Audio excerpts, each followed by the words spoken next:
Селям алейкум, Хайрлах Шамлар, витаю. В эфире телеканала АТР. Вы смотрите информационно-аналитическую программу «Бугунь». В студии для вас работаю я, Гульсум Халилова. Следующие 2 часа в этой студии с гостями мы обсудим основные новости и события на 72-й день героического сопротивления Украины, украинского народа и всего свободного мира российскому фашизму. Я напомню, что мы работаем в прямом эфире. На экраны ваших телевизоров режиссеры периодически выводят номера телефона. Вы можете звонить к нам абсолютно бесплатно по Вайберу. +3 80 67 63 46 130, а также можете присоединяться по скайпу atr.tv. Это наш адрес. Звоните, задавайте ваши вопросы, если вам есть что сказать нам. Важен ваш голос. И не забывайте подписываться на наш YouTube-канал. Там мы вещаем как в онлайн-режиме, так и выкладываем самые интересные фрагменты из наших эфиров. Выкладываем практически все наши программы в записи. Если вдруг вы не успели посмотреть в прямом эфире, заходите на наш YouTube-канал, смотрите нас там, а также не забывайте ставить лайки под программами. Это крайне важно для продвижения нашего YouTube-канала. Таким образом, все больше и больше людей увидят наши программы. Я же рада представить гостя, который приехал к нам в студию. Это Андрій Ковальов, прес-офіцер 112-ї бригади територіальної оборони Збройних сил України. Пане Андрію, вітаємо вас. Селям алейкум. Алейкум салям. Слава Україні. Героям слава. Дуже радий вас бачити. Взаимно. Пане Андрей, вы же приходили к нам в студию не раз. Мы с вами общались как с политическим аналитиком, как с экспертом. Сегодня вы в 112-й бригаде территориальной обороны Вооруженных сил Украины, да еще и пресс-офицер. Расскажите о ваших функциях. Когда вы вступили в тероборону, почему вы приняли такое решение и в чем заключается ваша непосредственная функция сегодня? Ну, я хотів записатись до тероборони, скажімо, одразу, коли з'явився закон про основи національного супротиву. Він з'явився цього року у січні, буквально перед війною. Територіальна оборона почала формуватися ще, там, скажімо, з 2019 року. Були громадські активісти, які рухали цю тему, адвокували закон. Тоді я, чесно сказати, не до кінця вірив, що вдасться зрушити цей величезний камінь і створити територіальну оборону. Я вірив в цей задум, тому що я бачив, як це працює в Литві. Багато моїх друзів там належать до Литовської територіальної оборони, яка там є кілька підрозділів. Одна називається добровольці, інша шауляй, тобто стрільці. І я бачу, як це, там, скажімо, реалізується в Швейцарії, в Литві. Я не до кінця вірив, що це вдасться реалізувати в Україні. І в січні з'явився закон. Я почав збирати документи, щоб подати їх до територіальної оборони. Мені пропонували посаду вже в батальйоні територіальної оборони. І я зібрав ці документи, і моя зустріч з командиром батальйону була призначена в той день, коли розпочалася війна. І я телефоную до свого товариша, кажу, ну я готовий йти в батальйон. Він каже, ні, ти потрібен в управлінні бригади. І з перших днів з моїми побратимами ми якраз були причетні до розгортання бригади. Якраз, ну, не буду говорити там, яке число було до війни в бригаді людей, але одномоментно за лічені дні, зокрема, ну, мені видається дуже багато в чому з організаторського таланту нашого командира бригади, досвідченого військовослужбовця, полковника Олександра Павлія, нам вдалося за кілька днів, перших днів війни, розгорнути бригаду там з кількох сотень людей до кількох десятків тисяч озброєних людей у Києві. І, зокрема, це завдяки і мотивованості, патріотизму киян. Ну, це треба було бачити. Ці люди, по-перше, стояли довжелезні черги. Кілька тисяч киян приходили до центрів комплектації, вони ночували під цими центрами. Я нагадаю, що це був розпал лютого місяця. Вони готові були ночувати, спати просто на землі, для того, щоб записатися в територіальну оборону, взяти зброю. І вони точно знали, що вони роблять. Вони захищають своє рідне місто, свої рідні вулиці, свої будинки, свої сім'ї, врешті-решт, свою батьківщину. І я думаю, той фактор, що буквально в перші дні війни з'явилася 112-та бригада територіальної оборони, у центрі Києва з'явилося кілька десятків тисяч озброєних людей, озброєних автоматами Калашнікова, протитанковим озброєнням. Там були і ЕНЛАВи, і РПГ, там інші протитанкові озброєння. Це насправді, я переконаний, налякало москалів, тому що коли вони розпочинали війну, коли вони починали новий виток агресії, у них була одна інформація щодо оборони Києва, і коли вони дійшли до Києва, ситуація надзвичайно змінилася. І ці люди, до речі, ті, які потрапили до нашої бригади територіальної оборони, і врешті оцей закон про територіальну оборону, він дав можливість дуже швидко мобілізувати величезну кількість людей, величезну кількість добровольців, озброїти їх, І оці люди, вони ще вчора мали цілком мирні професії. Там журналісти, водії, айтішники, бізнесмени, домогосподарки. Вони всі одномоментно стали військовослужбовцями. Багато з них от в перші дні війни буквально на околицях Києва, на Оболоні, хтось там в передмісті Києва, там, скажімо, в Гостомелі, вже безпосередньо брали участь у опорі проти російських окупантів. І це дуже сильно, насправді, зірвало плани російського агресора. І мені видається, багато в чому це сприяло тому, що російські окупанти обламали свої зуби тоді. Вони реально рассчитывали пройтись маршем по Києву? Я переконаний, що розраховували. Ми фіксували, у багатьох з них були на руках документи. Кінцеве місце призначення у них був Київ, центр Києва.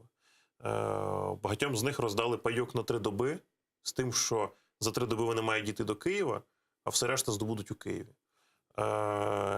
Були історії про те, коли у багатьох, наприклад, колони ці російські, які рухались, да.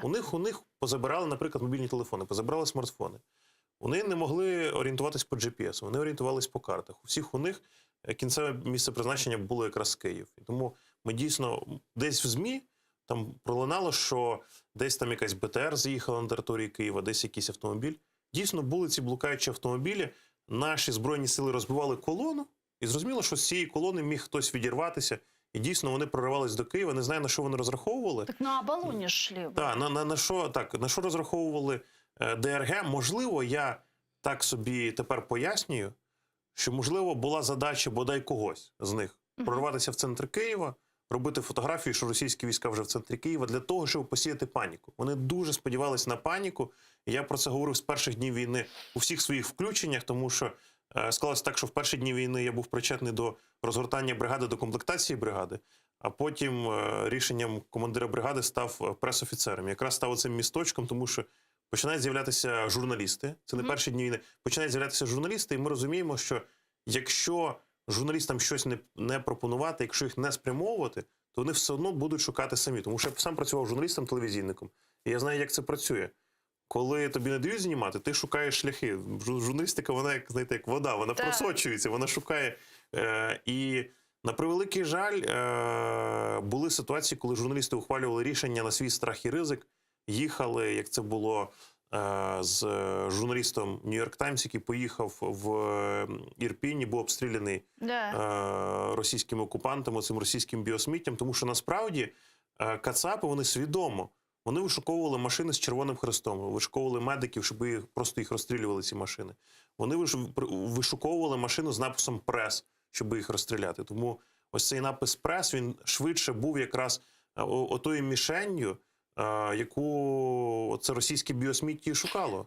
Действительно, в первой неделе войны в Киеве очень была напряженная ситуация. И там в начале, в конце, в середине каждой улицы практически стояли контрольно-пропускные пункты, которые проверяли проезжающих. Сейчас уже такого нет. Сейчас практически не осталось контрольно-пропускных пунктов в Киеве. Все больше и больше людей возвращаются домой. Киев оживает, открываются различные там рестораны и не только, заведения. Как сейчас работает в Киеве территориальная оборона и насколько целесообразно возвращение киевлян в столицу, на ваш взгляд? Уже угроз столицы нет или сохраняются? Ну, от якраз наша 112-та бригада територіальної оборони, вона стояла біля витоків оборони Києва. Наші ж військовослужбовці створювали ось ці блокпости, створювали буквально лінії оборони, тому що ніхто не вірив, що це буде, але викопувались окопи. Досі існують у Києві окопи. І потрібно сказати, що в цих окопах далі цілодобово чергують наші військовослужбовці, тому що небезпека для Києва нікуди не зникла. Це у нас складається, можливо, там у цивільних мешканців Києва складається враження, що вже все гаразд. Так. Війна не закінчилась. І розслаблятися не треба. Можливо, це для когось буде новина, але війна не закінчилась. У нас тривають кровопролитні бої за незалежність України, а для російського ось цього монстра, для російського імперіалізму, тому що насправді сенсом і ось цього всього, що відбувається, ось цією людоненависницькою ідеологією є новітній рашизм, той, який ми називаємо, російський фашизм. Це в основі його лежить російський імперіалізм. Російський імперіалізм не уявляє існування незалежної, демократичної, успішної України. Російський імперіалізм живиться якраз з історії України. І тому, коли вони говорять там про свою історію, там про те, що їхні витоки – це Київська Русь, тоді виникає логічне питання. Чекайте, а яка може бути Київська Русь, якщо там ви росіяни? Тобто вони вкрали нашу історію, і тепер через це вони самі не можуть пояснити міф про своє походження. Тому Київ для них – це не просто столиця України. Київ для них – це не просто наш військовий і політичний центр. Київ для них – це міфічний колыбель крещення Русі. Для них Київ – мать городов русских.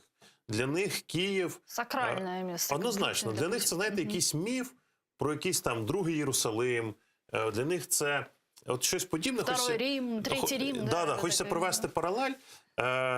Вся історія Російської імперії стояла на тому, що кожен імператор вірив, що він захопить, коли вони вели війни з Османською імперією, що вони захоплять Стамбул і відновлять славу Константинополя. І Константинополь стане всеслав'янською столицею народів. Щось подібне у них зараз є, у цих психопатів в голові, пов'язане з Києвом. Їхні отакі, даруйте, еротичні фантазії.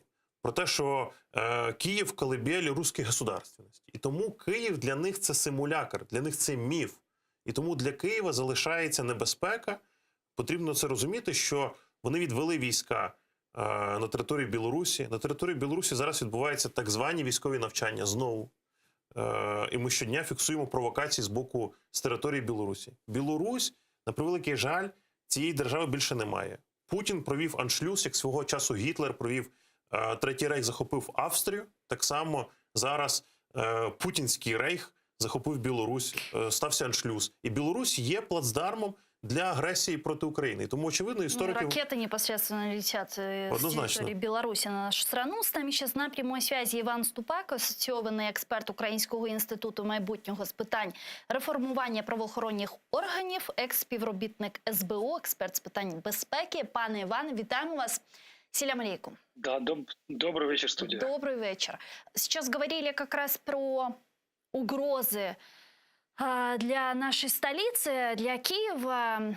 После того, как российские оккупанты были вынуждены отступить с Киевской области, их войска были передислоцированы на Донбасс, вот многие киевляне стали возвращаться в столицу, несмотря на то, что мэр Киева Кличко пока говорил, что не стоит переждать.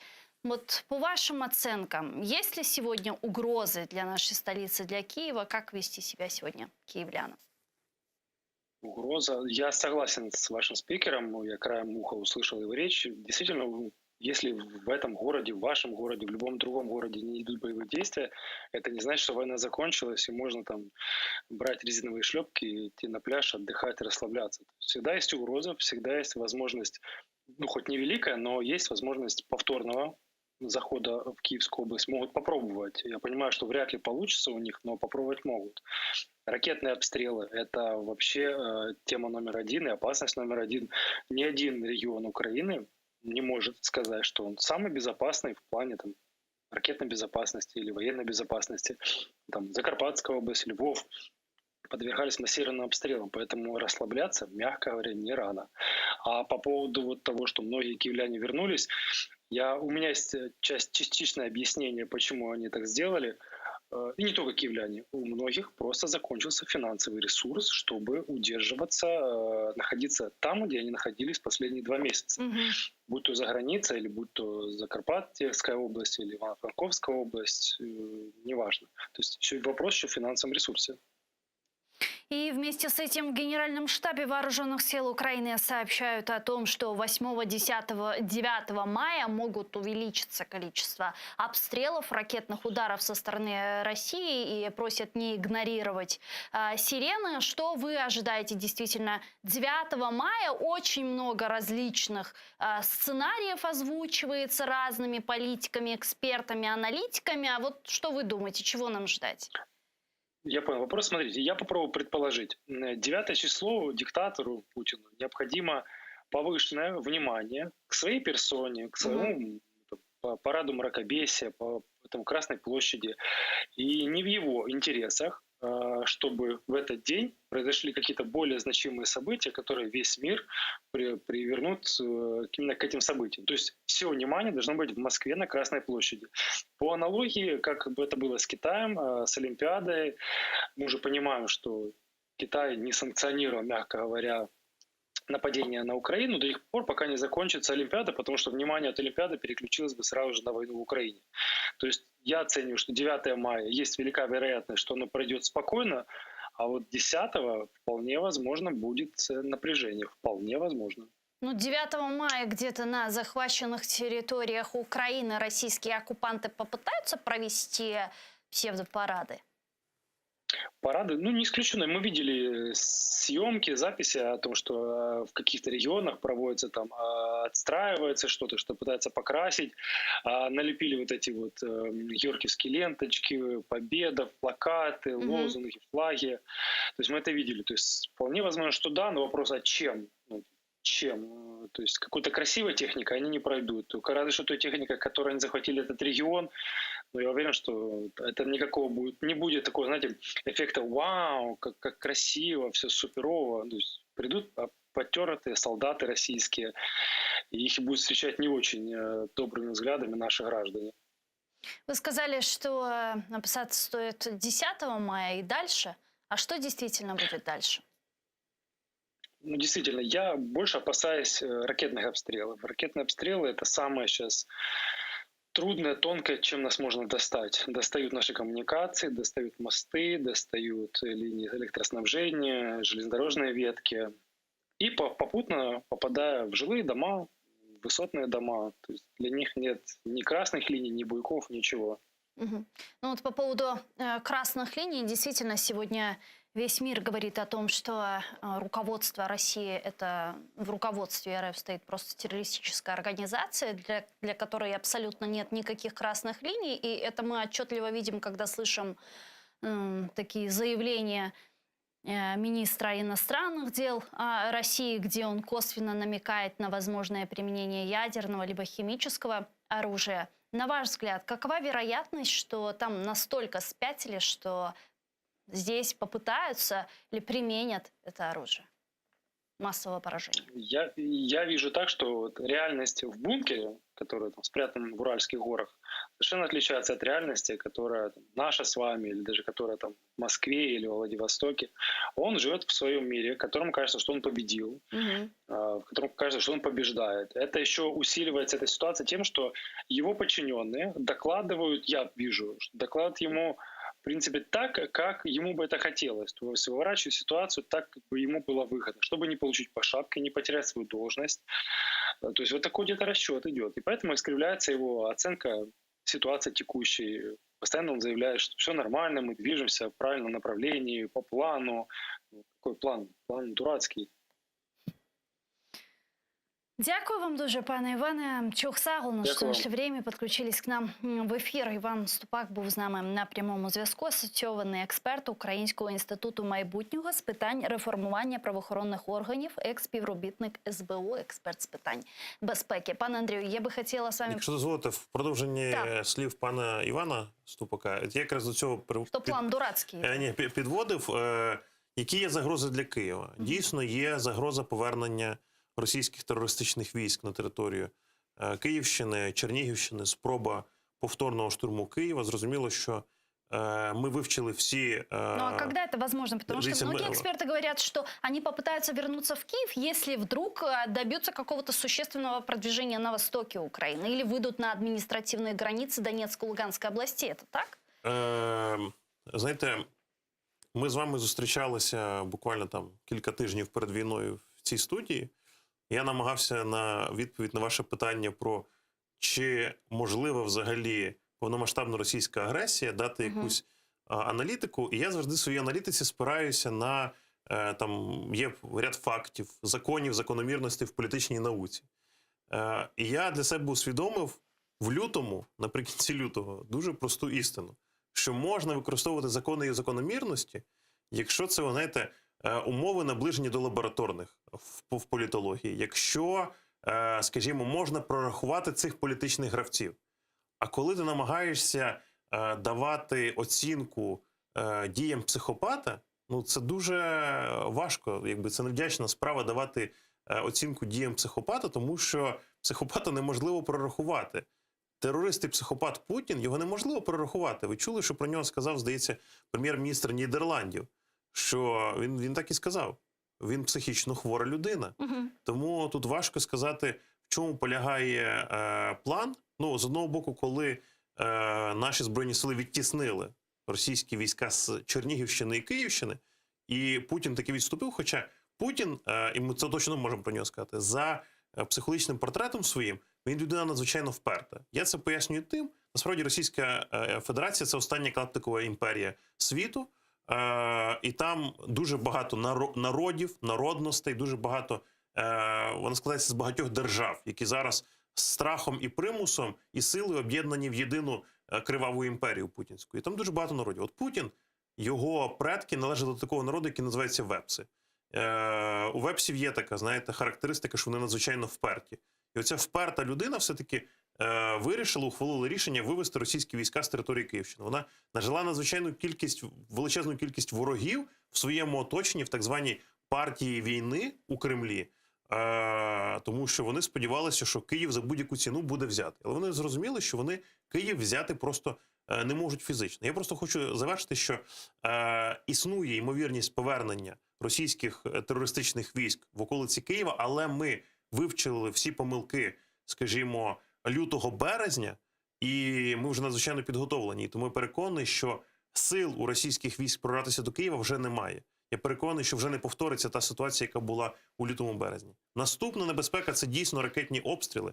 І вони не тільки обстрілюють нас крилатими ракетами, вони обстрілюють нас і балістичними ракетами. І тому повинні бути готові до будь-якого розвитку подій. В тому числі це стосується, наприклад, застосування забороненої міжнародними конвенціями зброї. Це стосується також і застосування зброї масового ураження. Вони Когда останавливала Росію абсолютно, вони обстрілювали передмістя нашої столиці фосфорними бомбами, які заборонені міжнародним законодавством. Вони обстрілювали касетними бомбами, які заборонені міжнародним законодавством. Міжнародними конвенціями заборонена зброя, яка, скажімо, має невибіркове застосування. Тобто про що йдеться? Конвенція говорить про те, що коли триває війна, військові вбивають військових, тому що має бути високоточна зброя, а це не вибіркова зброя. Касетна бомба може вбити величезну кількість цивільних мешканців, і тому вони заборонені.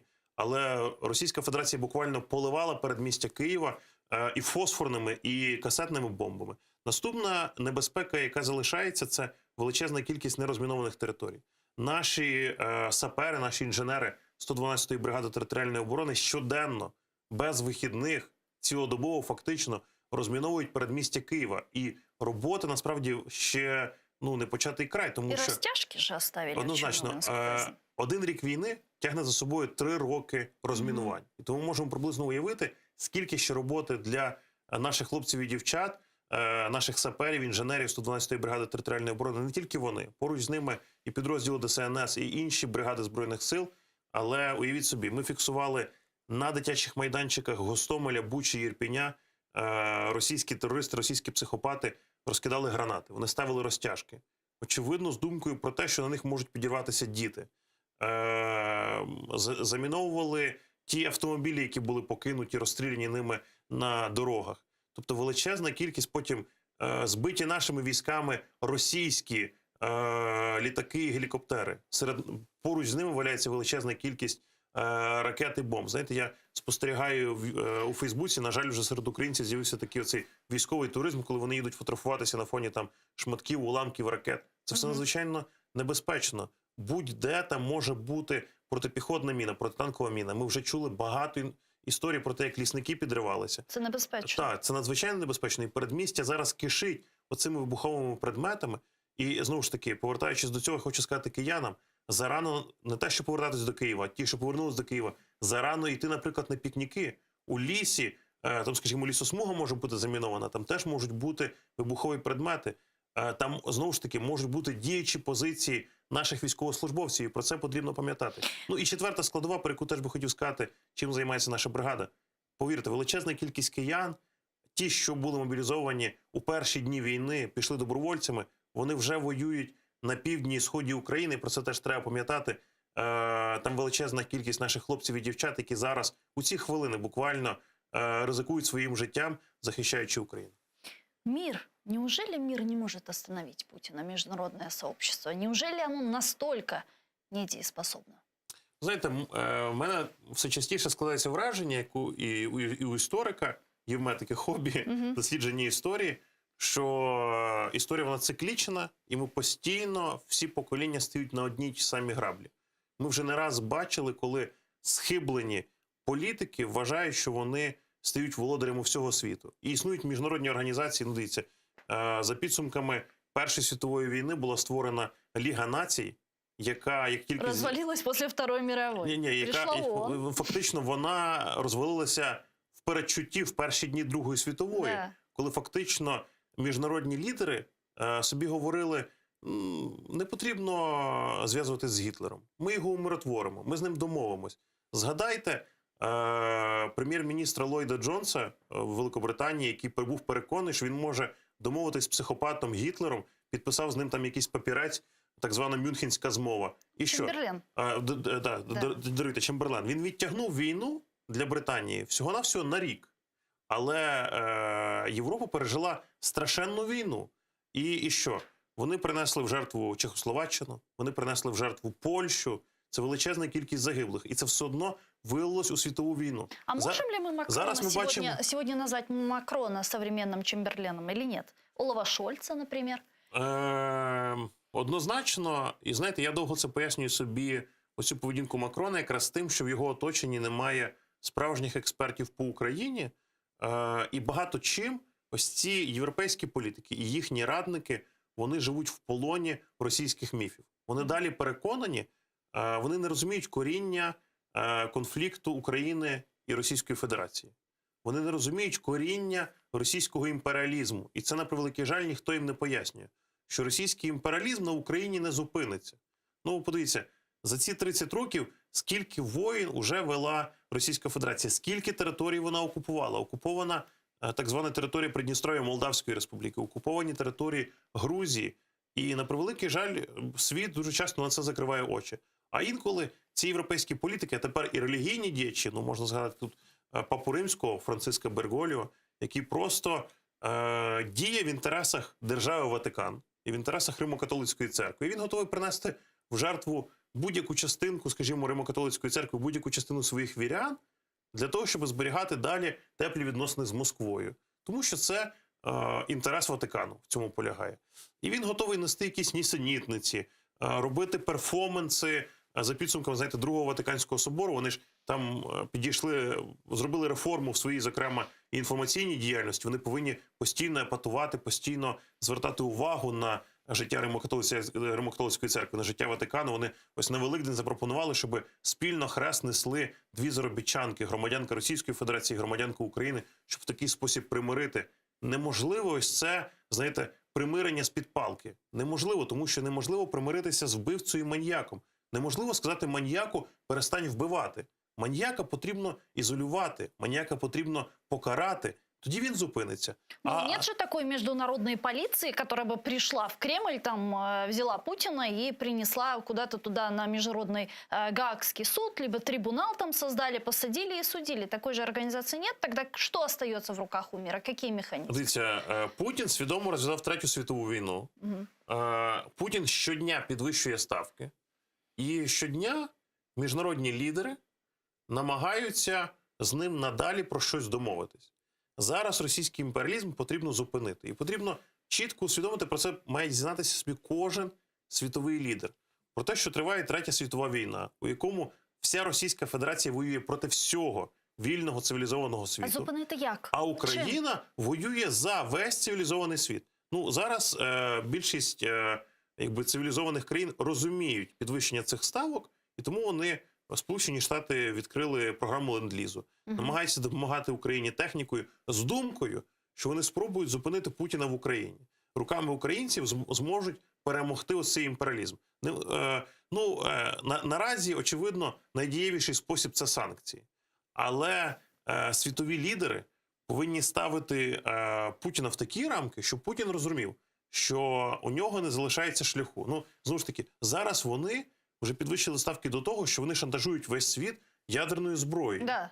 Тобто, очевидно, ви знаєте, очевидно, намітився поворот. Це я, знову ж таки, там, до якихось спроб там, якоїсь політичного моделювання. Уявіть собі, що одного дня Туреччина, там, президент Ердоган ухвалює рішення, що турецький, скажімо, морський десант висаджується у Маріуполі і проводить операцію з деблокади Маріуполя. Я переконаний, що вже сама ця операція зупинила би Путіна. Якщо би зараз на стороні України з'явився новий союзник, який би вступив в війну з Російською Федерацією, це би зупинило Путіна. Тому що оце очікування всіх світових лідерів, воно насправді... Но это бы не усугубило положение? Я переконаний, що це зупинило б Путіна, тому що, попри все, в оточенні Путіна є люди, які далі прораховують, скажімо, ті втрати, які може нести Російська Федерація. І очевидно, що зараз вони прораховують, що у них ще достатньо сил вести війну з Україною. Загалом, ми почали з цього нашу розмову, що я, знаєте, там, напередодні війни намагався робити якусь політичну аналітику і казав, що повномасштабної агресії не буде, я в це не вірив. З усіх сторін повномасштабна агресія, вона не вигідна Російській Федерації. Путін, розпочавши повномасштабну агресію, вистрелив собі у ногу фактично. Вы размышляли с точки зрения логики. Логіки, так. Кремль логіки не поддається. Дивіться, фактично санкції, але дуже важливо, щоб вони не були послаблені, а навпаки щодня посилювались. Вони, скажімо, повільно, але знищують російську економіку. І якщо буде домовленість між політичними лідерами посилити санкції, фактично вони можуть знищити російську економіку.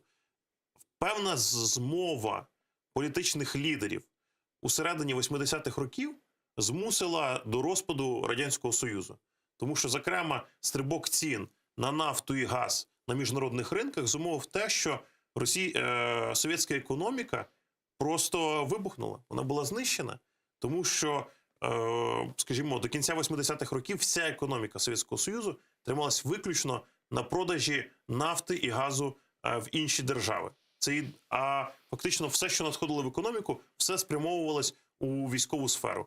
Совєтський Союз не розвивався. Те саме зараз може бути застосовано щодо Російської Федерації. Я вже говорив про те, що це остання клаптикова імперія світу.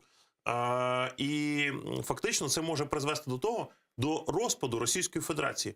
Те, про що вже давно говорить такий американський мозковий центр Georgetown Foundation, те, що давно вже пророкує класик світової політології Пол Гоббл, який говорить про розпад путінської Росії на 30-40 незалежних держав. Що зараз ці держави утримує всередині Путінської імперії? Страх і фактично те, що федеративний центр створив централізований бюджет і тримає усі суб'єкти федерації на певних таких фінансових подачках з федеративного центру. Тобто, умовно кажучи, коли ось ця російська економіка буде знищена, коли зникне страх, ми побачимо таку незалежну державу, яка називається Татарстан, незалежний Татарстан. Ми побачимо незалежний Арзянь-Мастор. Я переконаний, що можуть статися незворотні зміни, наприклад, у Чечні ми побачимо незалежну Чечню з новим лідером, скажімо. Просто місцеві еліти мають усвідомити, що Путін став уже занадто слабким. А все до цього йде. Все йде до розпаду Російської Федерації. І якраз умиротворення ось цього російського імперіалізму може статися на етапі знищення російської економіки. Буде знищена російська економіка, буде демонтована сучасна путінська імперія. А как вы это видите? Падает российская экономика. Что происходит в самой России? Какие события начинают разворачиваться? На мою думку, це буде парад суверенітетів. Насправді, більшість цих суб'єктів федерації, вони ще в 91-му році проголосили свої декларації про державний суверенітет. І тільки страх, і ще перед КГБ, яке там дихало на ладан, страх перед федеративним центром не дозволив багатьом з цих держав запровадити свій, скажімо там, оголосити акт, чи якийсь там, умовно кажучи, там, законодавчий акт про державну самостійність, про державну незалежність. Мені видається, найбільше якраз сил тоді було в Татарстані, щоб проголосити державну незалежність. Єдине, що федеративна влада запроваджувала проти кожних з цих республік певні запобіжники. Як зробити так? Це ж продумували ще з часів ранніх совєтів. Як зробити так, щоб та чи інакша держава не могла проголосити свою незалежність? Татарстан колись, наприклад, мав спільний кордон, скажімо, там, з Казахстаном. Але був запроваджений так званий Оренбурзький коридор. Тобто відрізали частину Татарстана і приєднали його до Оренбурзької області. І це, зокрема, відсутність спільного кордону з іншими державами не дає можливість, скажімо, тим внутрішнім державам сучасної путинской России проголосить свою незалежность. Пан Андрей, мы вернемся к этому вопросу. Я предлагаю подключить к нашему эфиру Михайла Крутихіна, фахівця з нафтогазового ринку, журналіста, історика, перекладача, арабіста з Російської Федерації. Він зараз з нами на прямому зв'язку. Михаил, здравствуйте, добрый вечер. Добрый день. Добрый день. Да, вот мы сейчас как раз говорили о санкциях, введенных международным сообществом против Российской Федерации. Россия сегодня в мире лидирует по количеству санкций, введенных против нее. Насколько они эффективны? Ощущается ли этот эффект в России? Ощущают ли это граждане Российской Федерации? Ну, я думаю, что граждане Российской Федерации начали ощущать это прежде всего на себе в повышении цен. Потому что многие товары, которые раньше в магазинах поставлялись напрямую из Европы, теперь, для того, чтобы замаскировать их происхождение, иногда их везут куда-то в Казахстан, в Азербайджан, а иногда даже в Южную Америку и доставляют уже оттуда с новыми этикетками. И поэтому цена за такую транспортировку сразу возрастает. Мои знакомые как-то составили список самых важных товаров в магазинах, включая продовольствие, и поняли, что с начала войны они подорожали на 27%. Так что это бьет уже по карману людей. Учитывая ухудшающееся экономическое положение Российской Федерации, да и в целом дипломатически, политически, мы видим, какое давление сегодня оказывается на страну-агрессор Россию из-за ее войны в Украине. Насколько может хватить еще ресурсов у России? Ну, до войны считалось, что года на 4. Сейчас, когда мы видим, что половина золотовалютных резервов России арестована, то есть ею не может распоряжаться российское руководство, мы видим, какие колоссальные расходы идут на военные действия. Мы видим, я не могу предсказать, насколько этого хватит. Я могу предсказать очень вероятный сценарий перехода России на мобилизационную экономику. Так, что это означает? Это закрытие границ, это мобилизация в вооруженные силы всех, кого только можно. Это государственное регулирование цен, это отказ от частного бизнеса, за исключением каких-нибудь мелких предприятий, совсем мелких. То есть перевод все на государственные рельсы регулирования. Это полный отказ от сотрудничества с какими-то оппозиционными силами, подавление всех свобод, какие только можно. То есть вот это, фактически страна будет превращена в лагерь, в военный лагерь. Вот это очень вероятный сценарий. Но это может породить внутренние протесты и революцию, а возможно даже дворцовый переворот?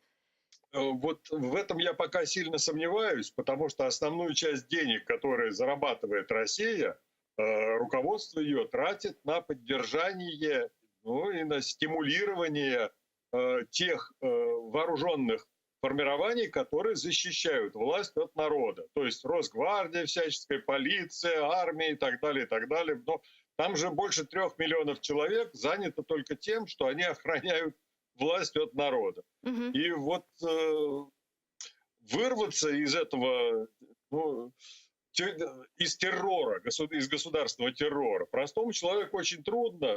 Да, я думаю, что будут со временем, это недовольство будет накапливаться, но предсказать, как дальше дело пойдет, мне сейчас очень-очень трудно.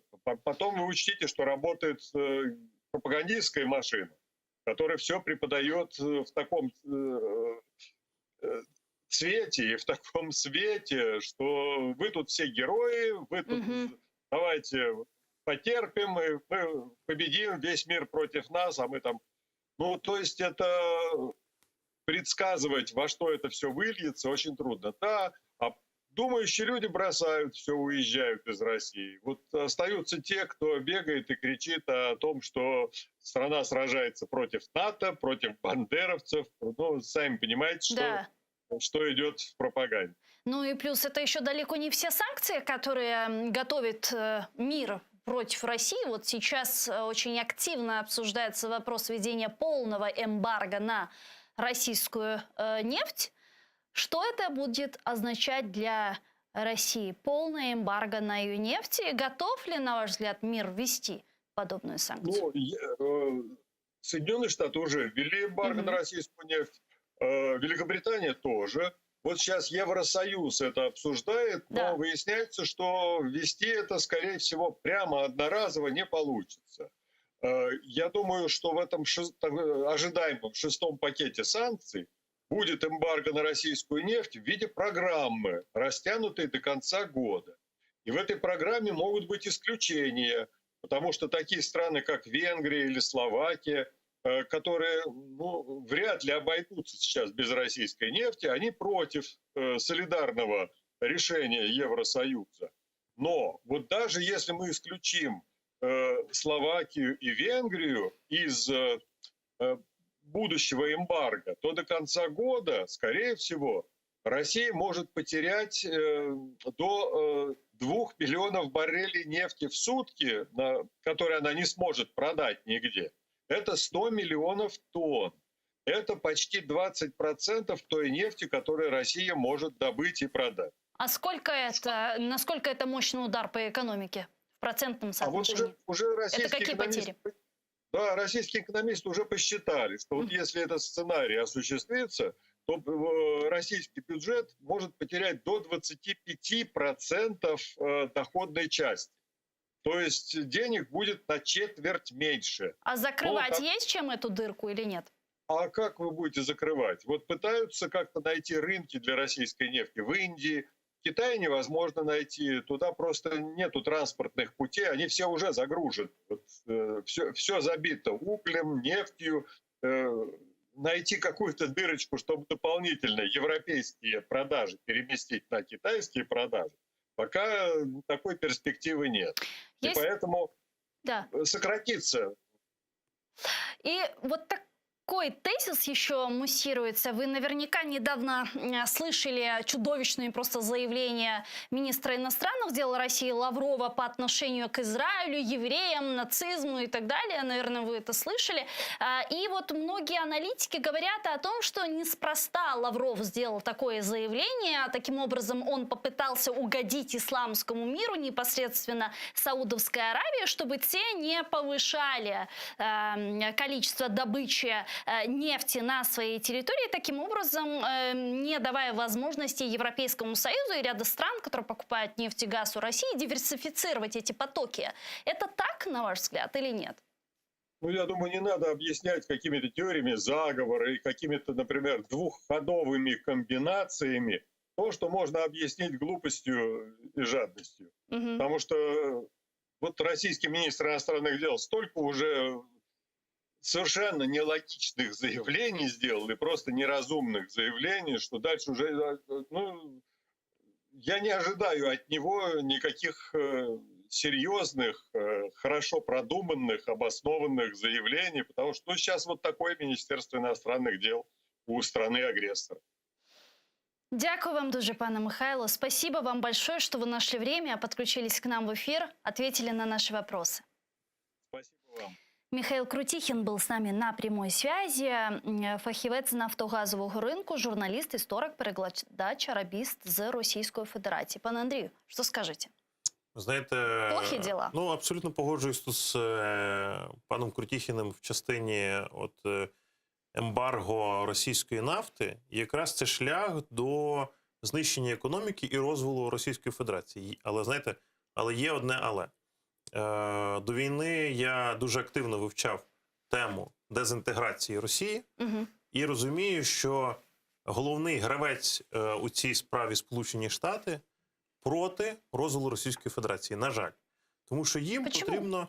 їм потрібно розуміти, хто буде власником ядерного арсеналу Російської Федерації після розвалу Російської Федерації. Я хочу нагадати вам, пригадуйте, коли розпочалось розвал Совєтського Союзу, до Києва приїхав Джордж Буш-старший, Да. який тоді виголосив промову, яка увійшла у світову політичну науку, у світову політичну історію, як так звана котлета по-київськи. Коли він закликав український парламент не виходити зі складу Радянського Союзу. Людина, яка доклала зусиль, зокрема, ну, власне, не він, а Рейган, і потім американці доклали зусиль до розвалу Совєтського Союзу, закликають українців не виходити з Совєтського Союзу, коли вже все було...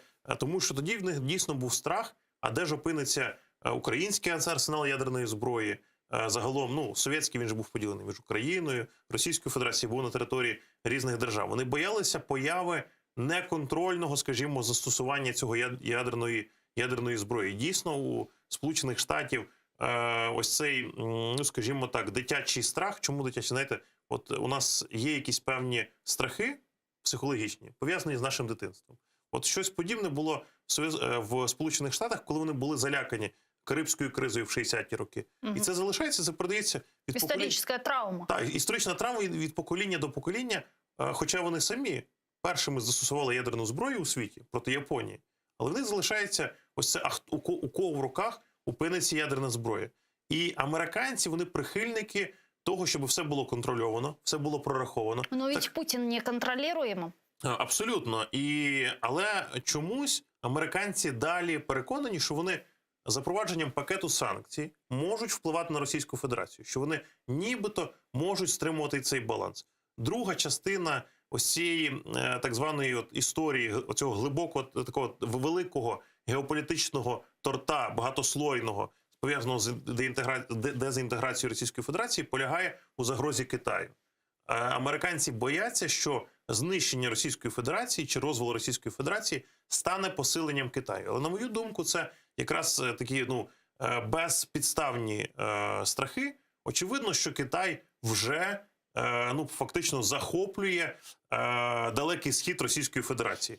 Там, де вони не можуть взяти силою, вони просто наївно купують. І Росія готова продавати Китаю свої території, свої ресурси, своїх людей. Вони буквально продають міста з людьми. З надією, що Китай дасть там якісь робочі місця на Далекому Сході для росіян. Але це виглядає дуже цікаво. Ті, хто цікавиться Російською Федерацією, бачать, що китайці готові купувати, скажімо, надра, готові купувати там цілі шахти, але вони туди привозять і створюють китайські колонії. Тобто де-факто окупують? Абсолютно. Вони створюють на території Російської Федерації абсолютно китайські міста. І не потрібно боятися загрози Китаю. Китай вже є, його присутність є на Далекому Сході Російської Федерації. Потрібно розуміти, що з'являться 30-40 незалежних держав, і їхній розвиток буде таким самим, як і розвиток ось цих постсоветских держав, колишних держав Советского Союза. Но ведь с другой стороны, если мы предположим, не дай бог, о достижении России своих определенных целях по так называемой спецоперации, это же ведь тоже дает более авторитарным странам карт-бланш действовать дальше. Ага, значит, мы тоже можем, окей, мир недееспособный, мы Китай, мы идем на Тайвань, мы идем туда, там Африку оккупируем и так далі. Бачите, що суть полягає в тому, що насправді Путін своїми руками зруйнував світову систему безпеки, так звану Ялтинську систему безпеки, або ж систему безпеки, яка була запроваджена після Другої світової війни. І на превеликий жаль, світові лідери, скажімо, лідери держав G7 досі не можуть собі зізнатися в тому, що, ну, скажімо, ця Ялтинська система безпеки вже зруйнована. Будь-хто з світових лідерів може вже діяти будь-як, і він, на жаль, не буде покараний. ООН демонструє свою, скажімо, недієздатність. В Радбезі сидить країна-агресор, яка буде блокувати будь-які рішення Радбезу ООН. Ми знову прийшли на вихідну позицію, з якої ООН і народилася. Тобто криза Ліги Націй. Тобто криза ООН. Це означає, що рано чи пізно це просто вильється в Третю світову війну. Просто певні осі, як ви кажете, авторитарні лідери, дійсно вони спостерігають за діями Путіна. Вони спостерігають, наскільки довго Путіну все може сходити з рук. Чи не буде все-таки ухвалене рішення покарати ось цього маніяка, ізолювати його, дезінтегрувати Російську Федерацію. Ну, очевидно, що поки що такого рішення Сполучені Штати не ухвалять. Тому надалі ми будемо бачити 4-й пакет санкцій проти Російської Федерації, можливо, 5-й пакет санкцій Російської Федерації, збільшення ленд-лізу. Але ми повинні ось це все оцінювати якраз з державних позицій України. Те, що вигідно нам. Ми, українці, занадто довго оглядалися на інші країни-партнери. А як до цього поставляться в Сполучених Штатах? А як до цього поставляться в Німеччині? Як до цього поставиться, скажімо, колективний Захід, там, Європейський Союз? Суб'єктність теряли. Так, абсолютно. І коли ми будемо ставитись до цього всього з державницьких позицій України, тоді ми будемо розуміти, що дезінтеграція Російської Федерації – це єдиний шлях до завершення війни в Україні. Для прикладу, ми можемо припустити, що зараз Путін, скажімо, досягне якоїсь там, ну там, знаєте, мети, якоїсь проміжної мети, умовно кажучи. І умовно він зупиниться на цьому. Пройде 3 роки, Знову нападе. виросте нове покоління гарматного м'яса російського, якби це цинічно не звучало. Вони зможуть переозброїтись. Захід буде задоволений. Окей. Скажімо, зупинилася, заморозилася конфлікт в Україні. Заморажувати нельзя. Так. І вони скажуть, добре, ми йдемо на послаблення санкцій. За рахунок цього Російська Федерація зможе переозброїтись. І буде новий виток війни в Україні. Я цілком припускаю, що нас в майбутньому може взагалі чекати, знаєте, ціла череда таких повторних воєн з Російською Федерацією. Пане Андрій, Тому зараз останній шанс дочавити російський імперіалізм. Вот, кстати, 2 минутки до завершения нашего эфира. Нужно покончить с российским империализмом. Вы сказали, Крым. Как вы видите деоккупацию Крыма? Но ведь все началось с полуострова, с оккупации полуострова в 2014 году, правильно? Потом был Донбасс. Сегодня, спустя 8 лет, Россия начала широкомасштабную войну против Украины. Вот как вы видите полное восстановление территориальной целостности Украины, включая Крым? Ви знаєте, все почалося... Как мы вернем Крым? Все почалося з пізнього Кучми, який, обираючи між, скажімо, національними інтересами і так званою, знаєте, його примарною багатовекторністю, він написав книгу «Україна не Росія», в якій чітко описав свою політичну позицію. Наша політична позиція – багатовекторність. Ні з ким не сваритися, ні з ким близько не дружити.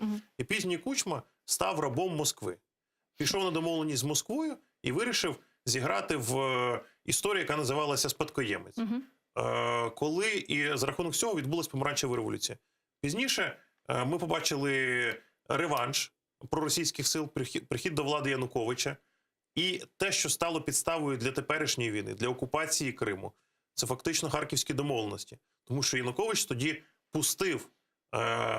продовжив перебування Чорноморського флоту Російської Федерації у Криму. І це дало можливість посилювати присутність, російську військову присутність на території України. Однозначно, що повернення Криму можливо тільки після нашої перемоги і дезінтеграції Російської Федерації. Доти, на превеликий жаль, і це чітко потрібно нам говорити, пояснювати громадянам, деокупація Криму неможлива. Військовим шляхом неможливо.